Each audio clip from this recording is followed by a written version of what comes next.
আপনার কি হয়েছে? তখন থেকেই আপনি কিছু বলছেন না। মিম: না কিছু হয়নি, এমনি। তাহলে তখন কাঁদলেন কেন? মিম: কোথায় আমি আবার কাঁদলাম? আমি কিন্তু দেখেছি, আপনি লুকাতে পারবেন না। এবার বলুন কি হয়েছে আপনার? মিম: বললাম তো আমার কিছু হয়নি। আমি জানি তখন ওই ছেলেগুলো আপনার সম্পর্কে খারাপ কথা বলেছে, তাই না? মিম নিশ্চুপ। আপনাকে এমন কথা বলায় দেখে আমি অনেক বেশ রেগে গেছিলাম। তাই তো আমি ওদেরকে তাদের শাস্তি দিয়েছি। মিম বলল, আমি কি আপনাকে শাস্তি দিতে বলেছি? মিম বলল, সমাজে এমন কিছু মানুষ থাকবেই, তাই বলে কি আপনি? কেন তাদের ঘরে কি মা বোন নাই? তারা কেন এমন কথা বলবে? মিম বলল, তবুও আপনার ওইভাবে মারাটা কিন্তু ঠিক হয়নি। না মারলে কি করতাম? বাকিরা তো সবাই চেয়েছে দেখছিল। কোথায় কেউ তো কিছু বলল না। মিম বলল, আপনি তো তাদের মতো গুন্ডা না। প্রতিবাদ করার জন্য তো আর গুন্ডা হওয়া লাগে না। মিম বলল, আপনি এখন যান এখান থেকে। কেন আপনি কি তবে আমার উপর রাগ করেছেন? মিম বলল, না আপনি এখন যান এখান থেকে। আমি কি স্যারকে এই ঘটনা বলবো যে? মিম বলল, কেন বাবাকে কেন বলবেন? বাবা জানলে তো ওদেরকে মেরেই ফেলবে, তাই তো? আর ভাবুন আমি সেখান আপনার একজন ভাই ছিলাম, তখন কি করতেন? মিম: যাক, সাথে তো কথা বলে উঠা যাবে না। এখন আপনি যান এখান থেকে। তা আপনি নিচে যাবেন না? দুপুর থেকেও তো কিছু খানওনি। মিম: একেবারে সন্ধ্যায় খাবো।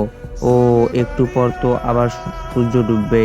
আজকের বিকেলটা অনেক সুন্দর, তাই না? মিম বলল, অনেক সুন্দর। মিম আর রাফি অনেক সময় ধরে ছাদে থেকে আকাশের দিকে থাকলো। হঠাৎ রাফি বলে উঠল, কতদিন পর যে এ দৃশ্য দেখছি। মিম বলল, কেন আগে দেখেননি? দেখেছি কিন্তু এমন অনুভূতি পাইনি। মিম: ও, আপনি তা তখন বলেছিলেন আমার বাবা মা কেন আপনাকে সাহায্য করেছিলেন? মিম বলল, কেন করেছিল? আপনি আমার জন্য অনেক কিছু করেছেন। আপনার কাছে মিথ্যা কথা বলবো না, সব সত্যি কথা বলবো।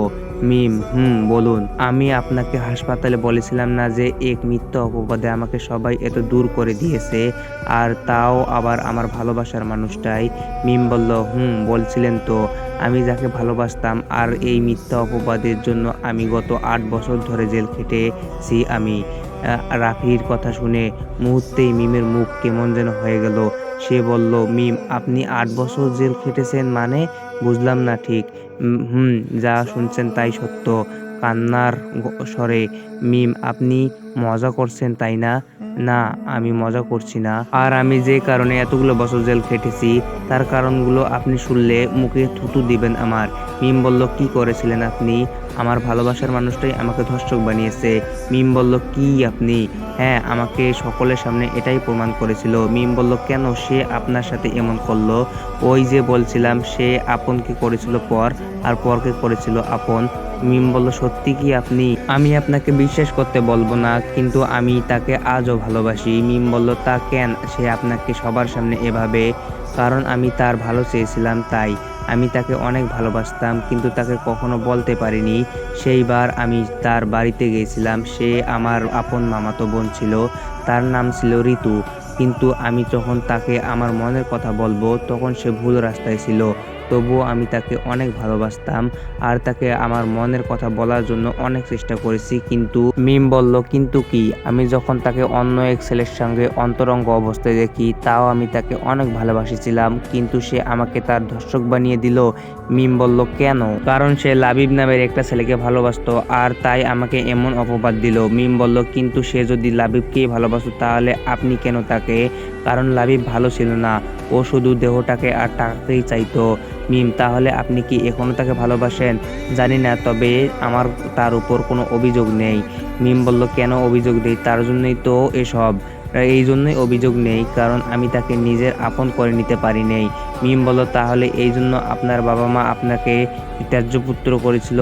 রাফি বলল, হ্যাঁ। মিম আর আমাকে কিছু না বলে সেখান থেকে চলে গেল। আর সন্ধ্যাও হলো, আমিও পরে চলে গেলাম। আজ নিজের মনটাকে হালকা লাগছে কেন জানি। পরে নিচে যাওয়ার পর অনেক সময় একা নীরবে থাকলাম। রাত 10টার দিকে রাতের খাবার খেতে গেলাম, যদিও আজ ইচ্ছে করছে না। তবুও মিমের মায়ের জোরাজোরিতেই চলে আসলাম। নিচে নামলেই দেখি মিম বসে আছে, মনে হয় আমার জন্যই অপেক্ষা করছে। আমি সেখানে গেলে সে কেমন জানি আমাকে আড়া চোখে দেখে আর নিচে চোখ নামায়। তখন মিমের মা মিমকে বলল, তো গাইস, তো তোমরা যারা যারা এই ভিডিওতে 25,000 ভিউজ এনে দিতে পারবা তাহলে আমি নেক্সট পার্ট দিব।